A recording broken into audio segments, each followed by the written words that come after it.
हिंदू धर्म में नवरात्रि पूजा का विशेष महत्व रहता है। साल में 4 बार नवरात्रि आती है, जिसमें से 2 गुप्त नवरात्रि होते हैं और 2 प्रत्यक्ष नवरात्रि होती हैं। प्रत्यक्ष नवरात्रि में माँ दुर्गा के 9 रूपों की आराधना की जाती है।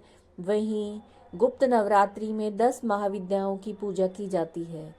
अगर किसी विशेष मनोरथ की सिद्धि के लिए नवरात्रि बहुत ही खास माने जाते हैं, बहुत ही विशेष माने जाते हैं, तो माघ मास में गुप्त नवरात्रि का आरंभ 30 जनवरी से यानी कि गुरुवार आज से हो रहा है और इसका समापन 7 फरवरी 2025 को समापन होगा। इन नवरात्रि में 10 महाविद्याओं की पूजा की जाएगी। माँ काली, तारा देवी, त्रिपुर सुंदरी, भुवनेश्वरी माता, छिन्नमस्ता, त्रिपुर भैरवी, माँ धूमावती, माता बगलामुखी, माँ तंगी और कमला देवी। गुप्त नवरात्रि के अवसर पर माँ दुर्गा की साधना गुप्त रूप से की जाती है। ऐसी मान्यता है कि गुप्त नवरात्रों में की गई साधना शीघ्र फलदायी होती है और अगर आप जन्म कुंडली में जो कोई भी दोष है, वो दोष हैं, कोई भी संकट हैं, वो दूर होते हैं और धर्म, अर्थ, काम, मोक्ष देने वाली होती है इन नवरात्रों की पूजा। अगर किसी विशेष मनोरथ की सिद्धि हेतु पवित्रता और श्रद्धा भाव से अगर आप पूजा करते हैं, माँ की आराधना करते हैं, तो मनोरथ अवश्य सिद्ध होते हैं। इन नवरात्रि में आप अगर व्रत रखना चाहें तो व्रत रख के माँ की आराधना करें और अगर व्रत नहीं रख रहे हैं तो भी पूजा अवश्य करें। दुर्गा चालीसा, दुर्गा सप्तशती और माँ दुर्गा के मंत्रों का जाप करें। माँ को बतासे का भोग अवश्य लगाएं और घर में कपूर और लौंग अवश्य जलाएं, जिससे घर की जो नेगेटिविटी है, नकारात्मकता है, वो दूर होगी। माँ को आप लाल रंग के पुष्प चढ़ाएं। लाल रंग के पुष्प चढ़ाने से माता की कृपा प्राप्त होती है। अगर लाल पुष्प ना मिलें तो जो भी आपके पास उपलब्ध हों, उन्हीं फूलों से आप पूजा करें। गुप्त नवरात्रों में की गई पूजा शीघ्र फलदायी होती है। अगर आप प्रकट नवरात्रों की तरह चौकी लगाकर घट स्थापना करके पूजा ना कर पाएँ तो भी आप अपने घर का जो आप मंदिर है, जहाँ पर आप रोज़ पूजा करते हैं, उसी प्रकार से पूजा करें और आप माँ दुर्गा के कोई किसी मंत्र का जप करें या दुर्गा चालीसा, दुर्गा सप्तशती, इनका पाठ आप कर सकते हैं। गुप्त नवरात्रि से जुड़ी एक प्राचीन कथा है। एक समय की बात है, ऋषि श्रृंगी अपने भक्तजनों को दर्शन दे रहे थे और अचानक ही भीड़ में से एक स्त्री निकल कर आई और उसने हाथ जोड़कर ऋषि से कहा कि मेरे पति दुर्व्यसनों से घिरे रहते हैं, हमेशा जुआ, शराब, इन सब में पड़े रहते हैं, जिस कारण से मैं कोई भी पूजा पाठ नहीं कर पाती, धर्म और भक्ति से जुड़े पवित्र कार्य भी मैं नहीं कर पाती, यहाँ तक कि ऋषियों को उनके हिस्से का अन्न भी मैं समर्पित नहीं कर पाती। मेरा पति मांसाहारी है, जुआरी है। मैं माँ दुर्गा की सेवा करना चाहती हूँ। उनकी भक्ति साधना से अपने और अपने परिवार के जीवन को सफल बनाना चाहती हूँ। तभी ऋषि ने महिला के भक्ति भाव से प्रभावित होकर उन्होंने कहा और आदरपूर्वक बताते हुए कहा कि वासंतिक और शारदीय नवरात्र तो हर जनमानस इनसे परिचित है।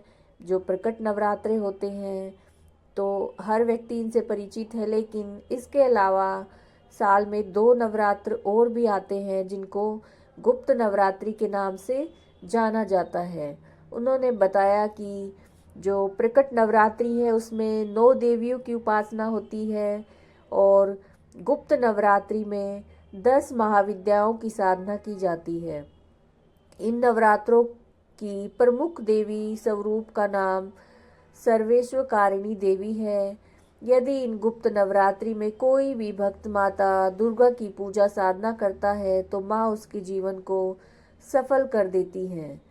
ऋषि श्रृंगी ने आगे कहा, लोभी, कामी, व्यसनी, मांसाहारी और जो पूजा पाठ नहीं करने वाला है, यदि वो व्यक्ति भी नवरात्रि में माँ की पूजा करे तो उसे जीवन में और कुछ करने की आवश्यकता ही नहीं रहती। जब उस स्त्री ने ऋषि की ऐसी वचन सुने तो वो पूरी श्रद्धा से गुप्त नवरात्रि की उसने पूजा की। माँ उस पर प्रसन्न हुई और उस स्त्री के जीवन में परिवर्तन आने लगा। उसके घर में सुख शांति आ गई। पति जो कि गलत रास्ते पर था वो सही मार्ग पर आ गया। गुप्त नवरात्रि की माँ की आराधना करने से उसका जीवन खुशियों से भर उठा। उसके सारे कष्टों का निवारण हो गया। गुप्त नवरात्रि के पहले दिन माँ कालरात्रि की पूजा की जाती है, जिसकी पौराणिक कथा इस प्रकार से है। एक बार दारुक नाम के एक राक्षस ने ब्रह्मा जी को प्रसन्न करके उनसे वरदान प्राप्त करके देवता और ब्राह्मणों को सताना शुरू कर दिया, साथ ही स्वर्गलोक पर कब्जा कर लिया। जिसके बाद सभी देवता अपनी विनती लेकर भगवान विष्णु और ब्रह्मा जी के पास गए। ब्रह्मा जी ने सभी देवताओं को बताया कि इस दुष्ट का संहार एक स्त्री के द्वारा हो सकता है। ऐसा सुनकर सभी देवता भगवान शिव के पास गए और उन्होंने भगवान शिव को पूरी बात बताई। देवताओं की बातों को सुनने के बाद शिव ने माता पार्वती की ओर देखा। माँ पार्वती इस पर मुस्कुराई और अपना एक अंश भगवान शिव में प्रवाहित कर दिया। जिसके बाद शिव के कंठ से विष से उस अंश ने अपना आकार धारण किया।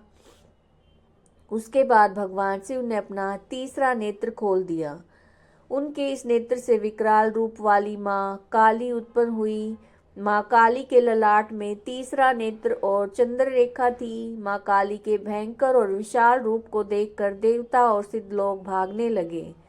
उसके बाद माँ काली का दारुक और उसकी सेना के साथ भयंकर युद्ध हुआ। माँ काली ने सभी राक्षसों का वध कर दिया, लेकिन माँ काली का क्रोध शांत नहीं हुआ और माँ काली के इस क्रोध से संसार जलने लगा। ऐसा देखकर भगवान शिव ने एक बालक का रूप धारण किया और शमशान में लेटकर रोने लगे। जिसके बाद माँ काली उन्हें देखकर मोहित हो गई। इसके बाद माँ काली ने बालक रूपी भगवान शिव को अपने गले से लगाकर अपना दूध पिलाया, जिसके बाद उनका क्रोध शांत हो गया। तो गुप्त नवरात्रि के इन पावन दिनों का लाभ अवश्य उठाएं। माँ की आराधना करें, माँ की सेवा करें और उनकी कृपा प्राप्त करें। जय हो माता।